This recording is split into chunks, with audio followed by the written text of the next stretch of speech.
Nah, Fer, ini kan kalau lu lihat kayak berapa minggu ini market sepi banget, apalagi minggu ini ya. Sempat kemarin hari Senin tuh sepi banget ya. Nah, Parah. gimana? Apa yang lu lihat dari makro atau dari market sekarang nih? Kalau kalau gue ngelihatnya kemarin kan udah keluar ya berita yang ditunggu-tunggu sama market tuh CPI. Finally resultnya itu di bawah ekspektasinya market. Market berekspektasi CPI-nya di angka 7,3 tapi resultnya di 7,1. Hmm. Nah ini tuh implikasinya menurut gue major ya. Akhirnya apa yang udah dilakukan sama The Fed selama beberapa waktu terakhir ya, injek gas terus agresif itu mulai membuahkan hasil gitu. Jadi kalau gue mikirnya ada kemungkinan untuk The Fed membuka ruang untuk wait. Ini tujuannya udah mulai kelihatan nih ya. Mulai injek rem deh pelan-pelan. Nggak usah ngegas-ngegas lagi kayak kemarin gitu. Nah, kalau misalkan opsi ini yang diambil sama The Fed nanti malam, gue sih percaya market masih market akan dapat impact positif. Makanya gue personally percaya bahwa tren IHSG selama 20 tahun terakhir yang terus positif, terus ditutup hijau selama bulan Desember, itu masih ada peluang untuk terjadi lagi di tahun ini. Ya, ya, oke. Nah, tapi kalau dilihat tadi kan ini kan kita bicara statistik ya. Tadi lu bilang Desember ya, Fer.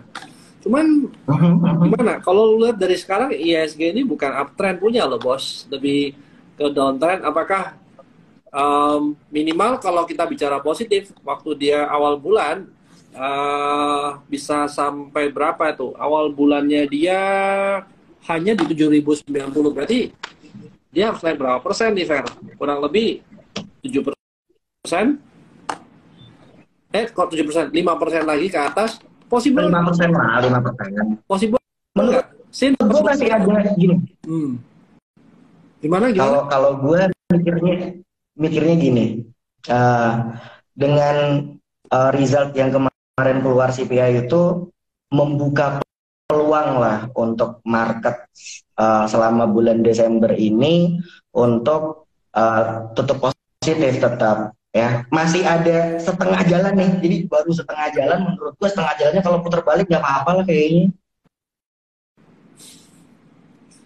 Putar Apalagi balik kan apa? maksudnya kayak putar balik ya nggak apa-apa lah ya. Apalagi kan kemarin kayaknya IHSG itu udah betting duluan kali ya, CPI-nya keluar hasilnya bagus, makanya indeks naiknya juga lumayan kenceng kan, gitu. Hmm. Ya, ya, ya, ya.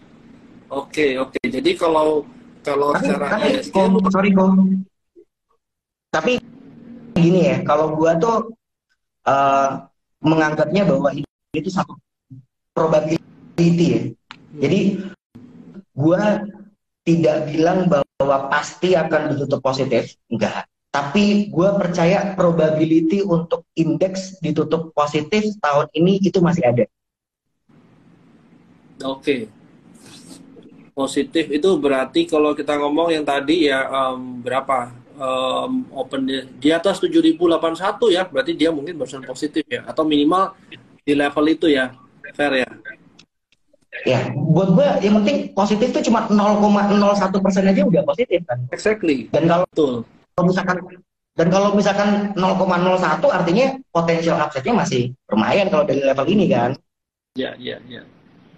Nah, cuman kan kalau lu lihat untuk naik ini ya ISG perlu motornya ya mungkin sama-sama yang big caps ya. Since lu kalau lihat ya Goto kemarin juga lumayan narik ISG lumayan dalam ya. Terus juga banks juga pada turun kan. Nah, kira-kira apa nih, Fer? At least kita punya hari tanggal 14 nih, kita punya another 2 weeks lagi ya. Dan Ya, biasanya kalau kita ngomong ISG atau sebenarnya market di Indonesia waktu akhir tahun ini waktu efektifnya sebenarnya cuma 2 minggu ya, selama 1 bulan, karena ada Natal dan Tahun Baru, terus orang-orang udah pada liburan. Lo masih masih percaya harganya bakal naik itu? Kira-kira ada katalis apa yang lo lihat nih, katalis or minimal Apa yang bakal dia ngerek ke atas tuh? Eh, Kalau misalkan The Fed-nya tadi membuka ruang untuk mulai less agresif gitu Hmm. ya. Jadi kalau misalkan nanti nih resultnya misalkan naikin suku bunga cuma 50 basis point atau di bawah itu, menurut gua memberikan peluang untuk IHSG naik gitu ya. Terus kalau misalkan tadi nih soal sepinya, menurut gua malah lebih enak kalau sepi kok, ya kan? Kalau orang udah pada liburan, yang jualan di market udah tinggal dikit. Iya, iya, iya.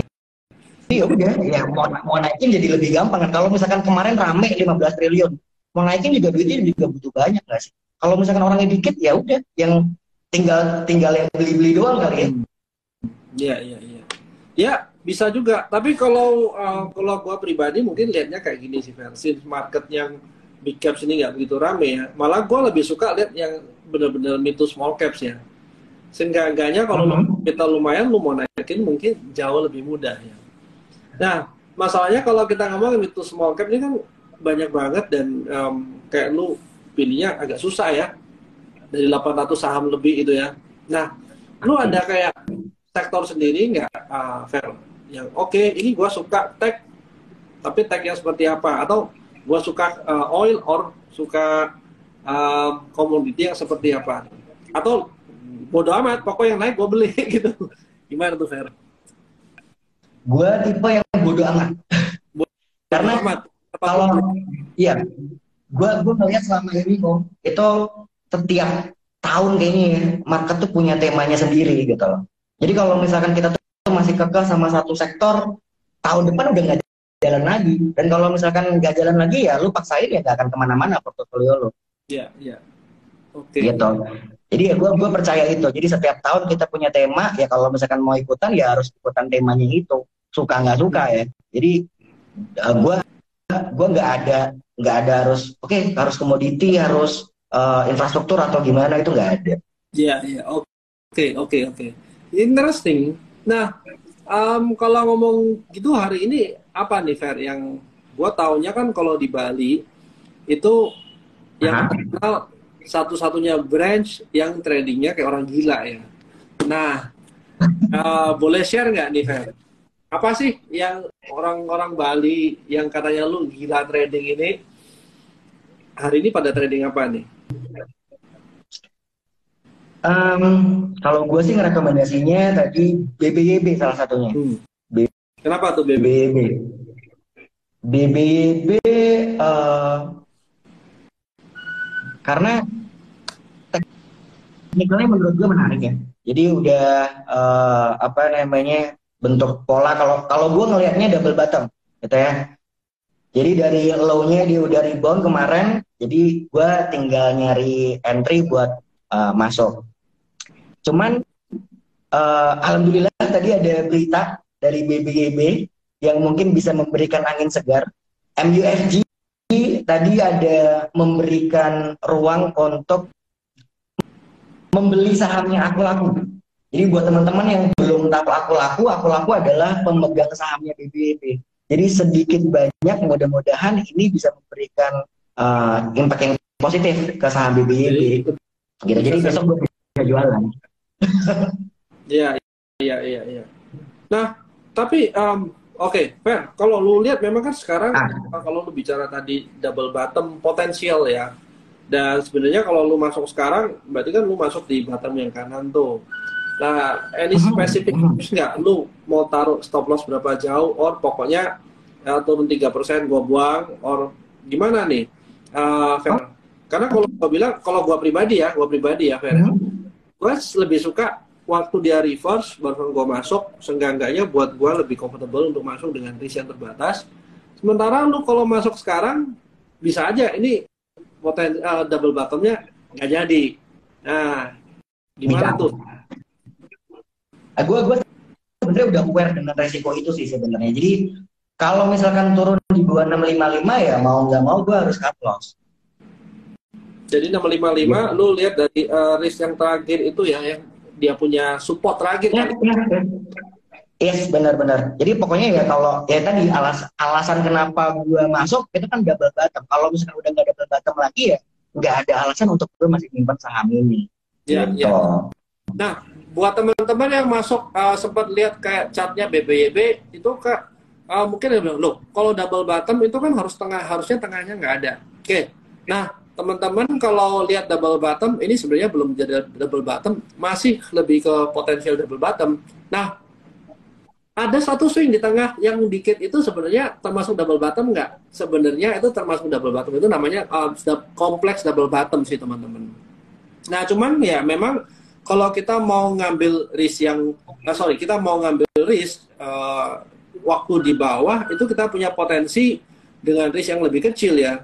Tapi tadi Ferdi juga sempat ngomong good points ya. Kalau dia 655 dia cut loss. Kenapa? Yang namanya chart pattern itu sebenarnya kita nggak pernah tahu bakal kejadiannya apa. Bisa aja dia jadi double bottom yang kanannya jauh lebih dalam. Or kalau teman-teman mau gabungin sama kayak harmonic pattern, bisa aja kayak jadi sharp pattern. Nah, ini kita tebak-tebakan nih. Mungkin pakai Fibonacci atau sebenarnya pakai rasio kayak harmonic pattern, somehow kita bisa nebak tempatnya di mana. Tapi ya kembali lagi ya, Ferdi ngomong tadi ya, kita nggak pernah tahu nih bakal gagal atau enggak. Kadang-kadang kalau lihat ya, banyak banget awal tahun kemarin ya, sentimen atau rumor atau news yang good related sama tech, itu bahkan bukan untuk buat dia naik, malah orang-orang sell on news ya kali Fer ya. Nah, hal ini dilihat ya, tech company kemarin Goto pada naik dan orang-orang malah betting hari ini bakal kayak tech lagi, lanjut dia punya rally. Ternyata hari ini nggak kemana-mana juga ya. Nah, ini mungkin penting sih teman-teman untuk batasin risiko ya. Minimal kita bisa cut sebagian atau kurangi loss size kita kalau sebenarnya dia nggak jadi naik gitu ya Fer. Terus apa lagi nih Fer? Benar. Kan kalau di tempat lu itu tradingnya paling aktif ya se-Indonesia. Gue lihat dari data kita, mungkin Bali itu tempatnya orang yang paling banyak trading ya dari data kita di Indonesia. Nah, apalagi nih, kan harusnya BBB nggak mungkin satu doang dong. Lu kasih bocoran ke kita gitu. Gimana? Gini deh, kalau misalkan untuk yang trading sih sebenarnya kan ada banyak ya gue, nggak mungkin gue juga cuma ngasih satu doang, gitu ya. Tapi sebelumnya gue juga mesti bilang bahwa di Bali itu modelnya macam-macam. Ada trader, ada investor, ya kan. Dan pesan gue ke tim Bali adalah memberikan rekomendasi yang sesuai dengan profil resiko klien masing-masing. Gitu. Jadi gue tidak mau memaksakan rekomendasi itu harus kayak begini gitu. Kenapa? Karena gue percaya bahwa setiap profil investasi itu ada contoh suksesnya, gitu ya.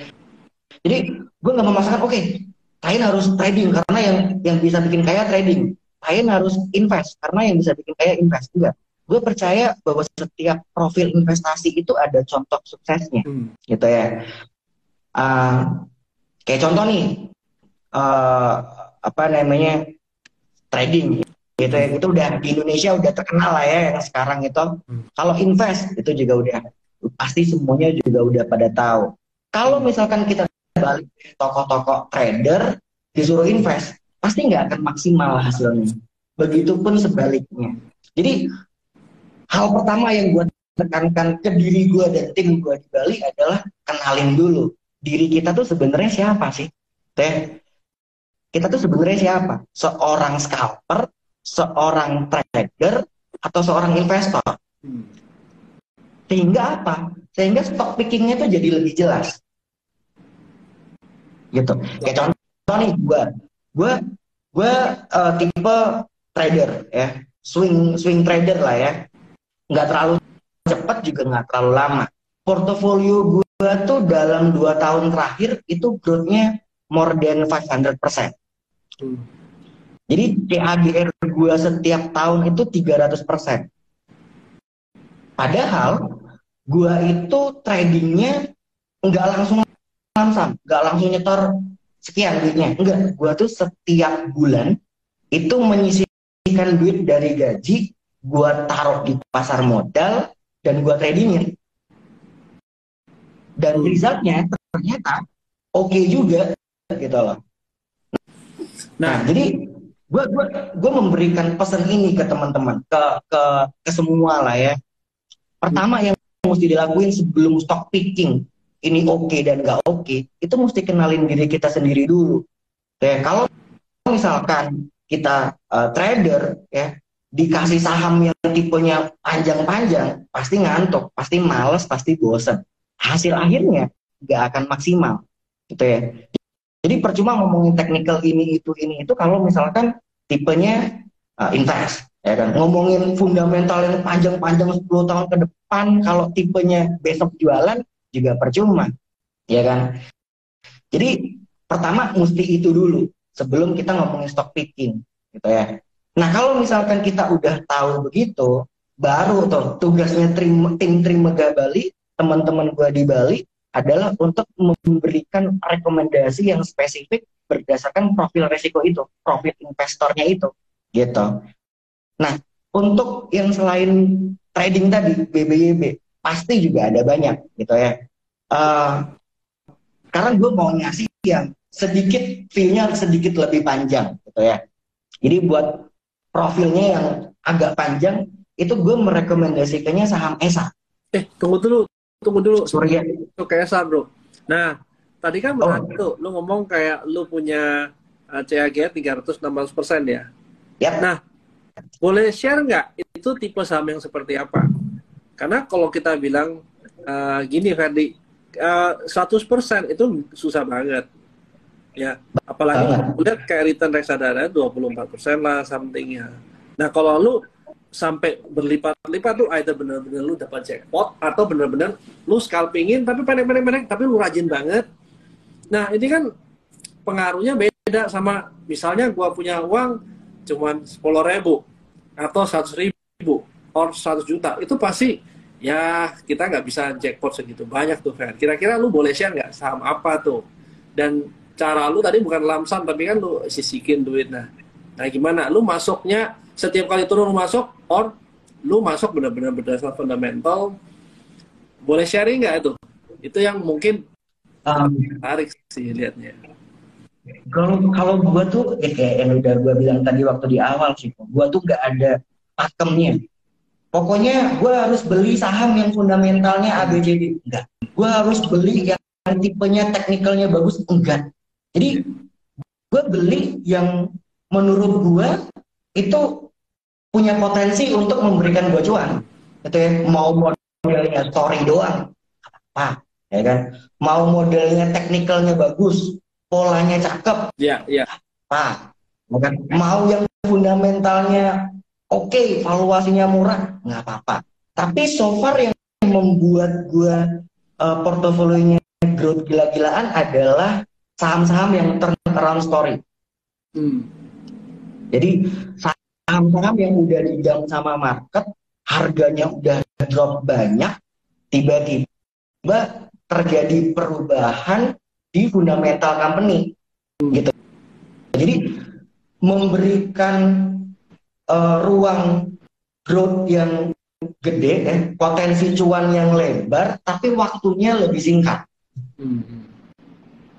Gitu. Ya salah satu contohnya yang tadi gue udah sebutin di awal.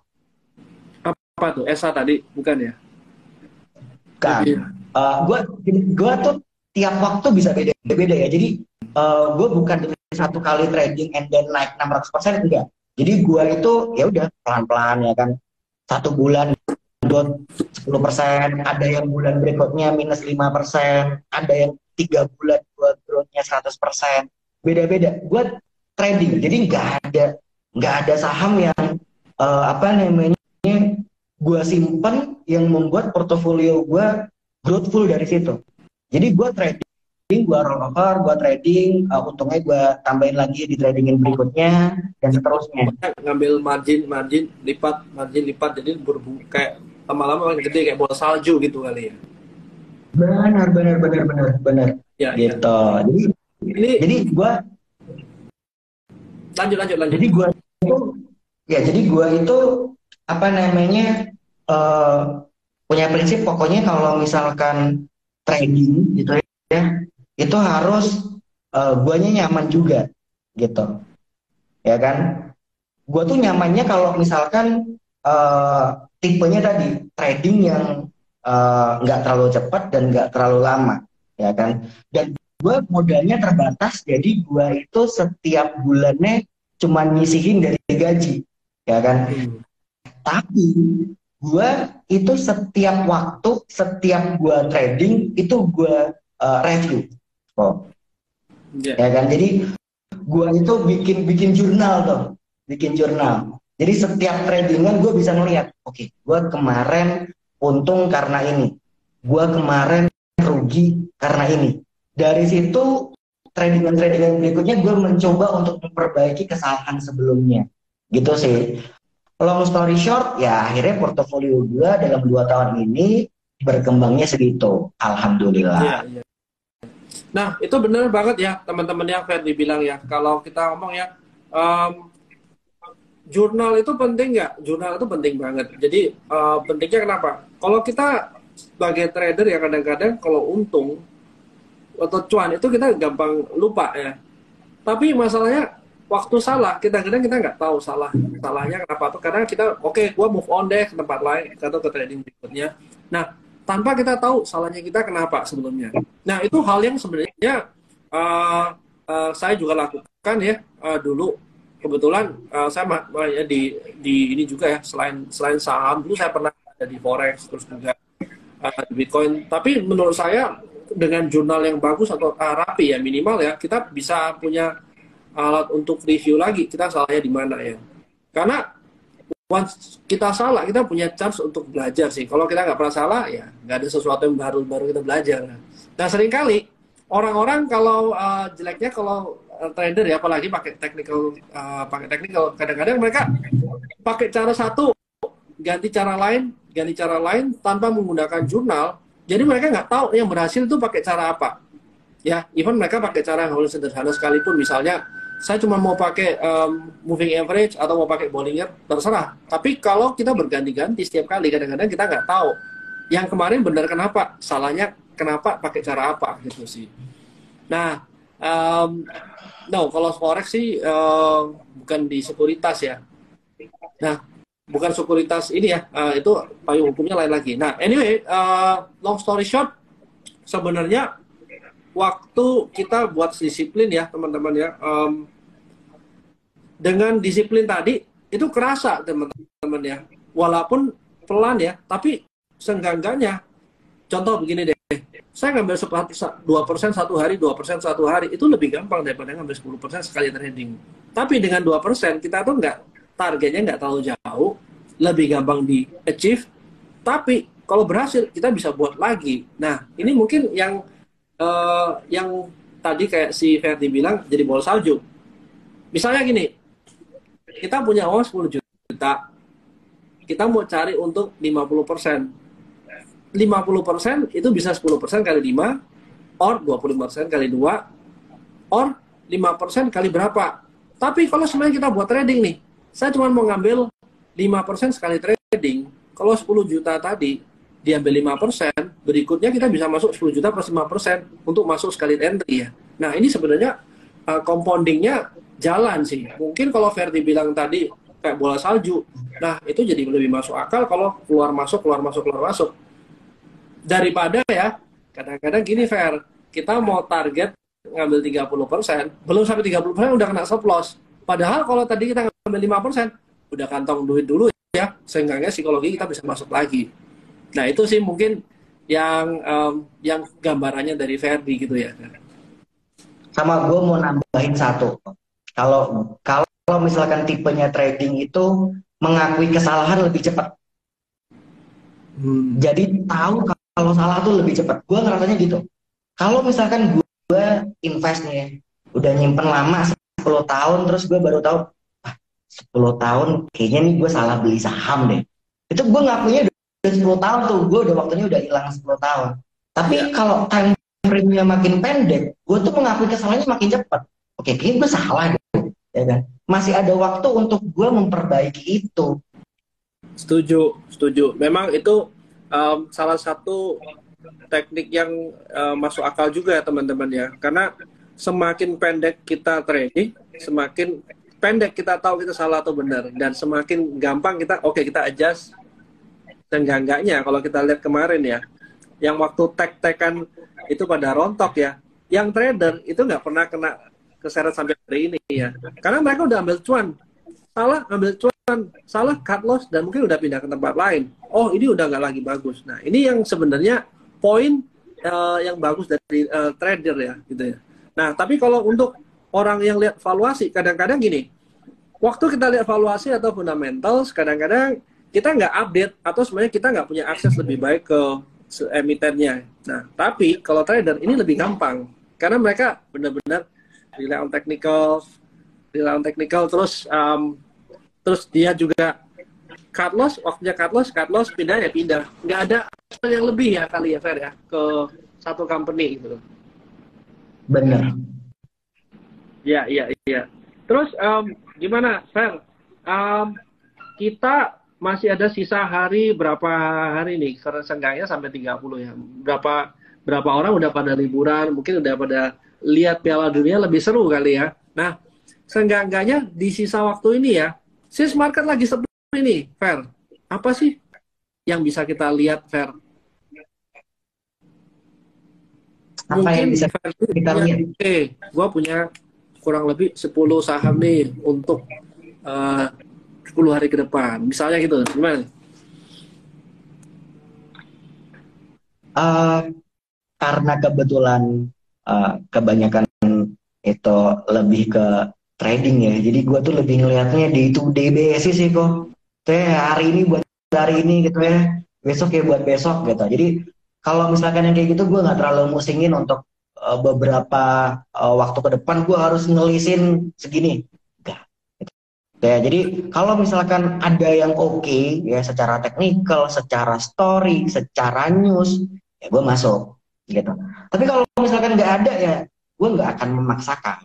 Gitu. Iya. Tadi sorry, gue ada motong lu waktu lu ngomong ESA. What happened sama? Gimana tuh, bro? ESA tuh gini. Gue tuh pernah baca satu research dari Kenneth Research, kalau pernah dengar. Jadi dunia itu akan mengalami pertumbuhan demand amonia 10 tahun ke depan dengan rate 8% per tahun. Dan itu gede banget. Ya. Market leader di Indonesia ya jelas ESA gitu. Sekarang kapasitas produksinya aja itu udah more than 100%. Ya. Jadi udah tinggi banget nih gitu. Nah, gue mikirnya adalah kalau misalkan kayak begini, ini memberikan ruang untuk manajemen meningkatkan kapasitas produksi. Ya, karena demand-nya 10 tahun ke depan ada nih. Harusnya ini bisa di-capture sama ESA. Jadi gue berpikir bahwa ini memberikan ruang untuk manajemen meningkatkan kapasitas produksi. Pertanyaannya, kalau meningkatkan kapasitas produksi kan butuh duit deh. Jadi gue ngelihat selama 3 tahun terakhir itu DER-nya ESA berkurang dari 3, sekian sampai sekarang itu cuma 1, sekian. Artinya ini memberikan ruang untuk perusahaan respons, mulai dari utang bank, obligasi, atau reg issue. Sehingga opportunity ini bisa diambil secara maksimal sama ESA. Gitu. Ya. Nah, itu benar sih teman-teman ya, kalau lihat ESA, kalau kita mau merujuk sama kita punya riset yang dulu ya, itu waktu kapan hari harganya masih berapa? 860 something ya.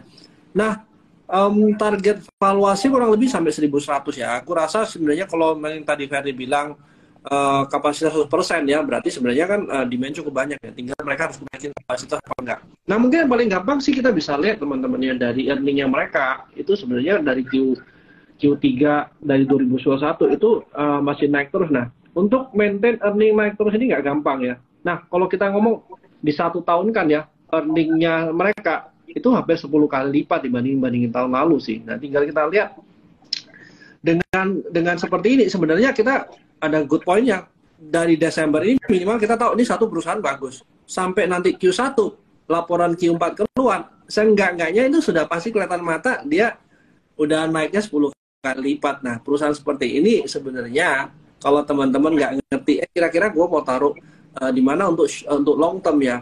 Nah, mungkin model-model kayak ESA ini salah satu emiten yang menarik sih kalau kita mau main panjang ya, Fer ya. Nah, bagusnya apa nih? Kalau kita udah tahu perusahaan ini valuasinya harusnya berapa ya? Let's say mereka dia punya per sekarang berapa? Pernya 7-8 kali. Iya, 7,4 kali. Ya, tinggal kita teman-teman bandingin sih sama di benchmarknya di luar berapa gitu. Coba aku lihat ya. Tunggu sebentar. By the way, dulu gue pertama kali yang beggar tuh dari ESA kok. Oh, dari ESA. Oke. Oke. Nah, ini mungkin salah satu company yang seperti ini ya, teman-teman bisa lihat sih. Sebenarnya caranya nggak begitu susah ya. Kalau mau skip ke yang gampang ya, kita lihat earningnya harusnya naik ya setiap tahun ya. Nah, mungkin salah satunya yang biasanya kita sering lihat ya Bevin lah. Itu juga wonderful company juga ya. Kalau dilihat dari 2001, 2022 dia masih cetak earningnya selalu naik. Nah, perusahaan mana lagi bisa kayak gini ya. Nah, ini mungkin boleh kita lihat juga. Terus contoh potensi turnaround. Potensi turnaround ya sebenarnya cukup banyak ya teman-teman ya. Kalau salah satunya apa ya? Ferdi mungkin ada nggak salah satu contoh perusahaan turnaround yang kamu lagi lihat? Tapi sebelum gue jawab itu ya, turnaround itu resikonya juga gede ya. Jadi dia itu memberikan potensi return yang gede dalam waktu yang singkat, iya. Tapi kalau misalkan ternyata nggak berhasil, itu resikonya juga gede. Ya, contoh lah, ya, gue pegangnya Okas tuh, ya kan. Itu kan udah 3 kuartal berturut-turut positif. Tapi kalau misalkan ternyata di kuartal 3-nya jelek gitu ya, dia nggak jadi melanjutkan tren positifnya dia, pasti sama market juga didam lagi. Dihukum gitu ya? Iya benar gitu. Jadi sebelum kita ngeliatin potensinya, kayaknya kita juga mesti ngeliatin tuh resikonya sebanding nggak ya sama profilnya kita. Ya. Ya, itu Ferdi bilang kalau yang gue pegang turnaround sekarang ya Okas. Oke. Ya, memang ada beberapa dari teman-teman kita juga lihat Okas sih menarik sih. Tapi kembali lagi teman-teman ya, sesuaikan sama knowledge-nya teman-teman, sama paling penting kalau kita nggak ngerti, kita jaga risk-nya kali ya. Nah, benar. Aku kasih contoh. Sama satu lagi kok. Kenapa? Satu lagi kok. Menurut gue yang punya potensi ya, punya potensi buat turnaround tuh saham favorit kita Wintermar Offshore. Oke. Itu juga menurut gue punya potensi buat jadi turnaround company. Nah, gimana Fer? Lu mau cerita nggak kenapa dengan Wins tuh? Wins tuh ya sebenarnya kalau Wins sudah banyak lah ya yang ngomongin. Wins tuh geraknya di OSV ya, offshore support vessel. Jadi kalau misalkan industri minyaknya mulai jalan ya, mulai spending untuk invest, mulai spending buat capex-nya lebih gede, ya tentu industri penunjang seperti Wins akan dapat berkah gitu. Nah, karena kemarin itu Wins juga dihajar sama market, kalau kita ngelihat jangka yang lebih panjang ya 5-10 tahun terakhir waktu peaknya, itu ngebuat harga sahamnya badam. Gitu. Jadi ketika nanti laporan keuangannya sudah mulai menunjukkan positif, sudah mulai menunjukkan laba dan bisa konsisten, harusnya upside-nya bisa panjang. Tapi kalau misalkan itu tidak terjadi, ya resikonya adalah harga saham Wins bisa didam lagi sama market. Ya. Nah, teman-teman mungkin kalau untuk melengkapi apa yang si Ferdi bilang, sebenarnya kita juga memang ada keluarin ya report untuk Wintermar ya. Nah, teman-teman bisa lihat dari valuasinya harusnya berapa, terus juga teman-teman bisa lihat strength, weakness, opportunity trade. Nah, saya belajar satu nih dari kita punya tim research ya, sebenarnya kalau mau lihat company secara keseluruhan yang kita bisa harus lihat di katalisnya apa, risknya apa, sama valuasinya berapa. Nah, mungkin itu tiga faktor utama ya, teman-teman juga harus lihat ya, minimal untuk do your own research itu adalah pegangan kita. Tapi kalau tadi yang bicara Ferdi bilang ada kemungkinan di wins, ya sebenarnya karena kita masih lihat ya untuk kita ngomong merendahnya yang baik lagi Ukraina sama Rusia itu nggak mungkin kejadian dalam waktu dekat. Sepertinya nggak kejadian dalam waktu dekat ya. Apalagi let's say mereka hari ini berdamai, untuk balik lagi sampai ke kapasitas produksi ideal itu juga perlu waktu, karena kita ngomong ya untuk bor minyak sendiri itu nggak bisa hari ini bor terus kita jadi, karena kita bor 5 mungkin jadinya cuma 1 atau 2 ya. Nah ini mungkin kita ngomong salah satu opportunity juga ya buat company-company yang seperti Wintermar Offshore. Sebenarnya kan dia cuma narikin ya. Nah mungkin itu sih salah satunya ya kalau aku lihat ya. Tapi kalau mau lihat lebih lengkapnya ya kita ada research reportnya untuk Wintermar Offshore sih teman-teman ya. Nah apalagi nih kalau berdasarkan technical sebenarnya ya trennya belum patah ya Fer ya. Jadi kalau harga sekarang masuk sebenarnya diskon karena gue masuk di atas sih. Gue udah masuk di atas ya, let's say dengan valuasi normal 550-an ya, harga sekarang sih harusnya diskon cukup banyak sih ya. Gitu ya, jadi itu bisa dilihat sih kalau mau research reportnya. Apalagi nih Fer? Ada yang nanya tuh Okas amonium untuk pupuk. Enggak ya, Okas itu mostly produknya amonium nitrat. Amonium nitrat itu buat ini blasting, jadi buat bahan peledak. Jadi kalau misalkan kita tuh pergi ke tambang gitu ya, produksinya tuh nggak asal keruk datang pakai truk gitu terus bisa ambil batu baranya, enggak. Jadi mereka tuh kalau yang skalanya gede gitu ya, mereka tuh taruh dulu tuh TNT tuh di ladang-ladangnya mereka, di blasting, jadi batunya tuh lebih apa ya, lebih lunak kali ya. Jadi dia produksinya jadi lebih gampang gitu. Jadi ini tuh adalah perusahaan pendukung industri pertambangan. Ya, betul. Nah, ini juga sebenarnya yang Ferdi bicarakan tadi by technical memang dia ada potensi ya, Fer ya. Nah, kalau kemarin kita ngomong ya, ini kan udah bergeraknya di dalam ranging ya, Fer ya. Tinggal kita mau lihat kapan sih dia benar-benar reversal. Nah, ini mungkin teman-teman bisa masukin ke watchlist dulu ya kali ya. Seenggak-enggaknya kalau waktu dia reversal, kita langsung tahu nih risiko kita di harga berapa. Kalau semuanya kita waktu reversal ya, let's say 124 tuh supportnya, kita udah dapat risiko yang kita bisa jaga kali ya, Fer ya. Ya, setuju. Nah, mungkin terakhir nih Fer, sebelum kita akhiri, apa nih kira-kira yang bisa lu sampaikan mungkin buat trader-trader lain yang nggak tahu ternyata di Bali itu ada trader-trader gila juga ya kayak lu gitu ya. Gue mau bilang gini aja kok. Mungkin kelihatannya sounds too good to be true kali ya, portofolio gue masa sih growth-nya bisa segitu kenceng gitu ya.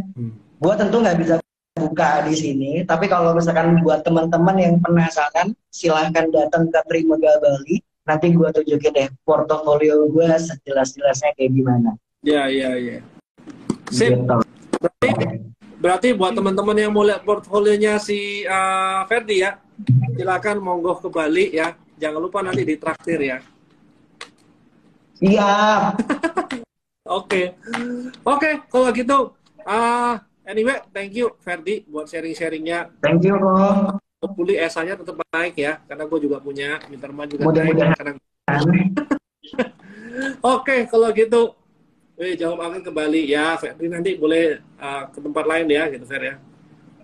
Bisa inilah DM IG lah ya, DM IG ya. Ya. IG lu apa, Fer? Kalau boleh share dong. IG gue yang ini Kurnia_Ferdiansyah. Oke, sip, sip, sip. Mantap, mantap. Ya, Iya. jadi buat teman-teman yang sama-sama trader, ya mungkin ada asik kali ya kalau ketemu sama-sama trader. Nah, ini kebetulan kita punya salah satu trader di Bali ya, si Kurnia ya, Ferdi. Ya. Nah, nanti kita sharing-sharing deh kapan. Ya wes, kalau gitu, thank you Ferdi, thank you buat teman-teman yang udah stay sampai sekarang malam.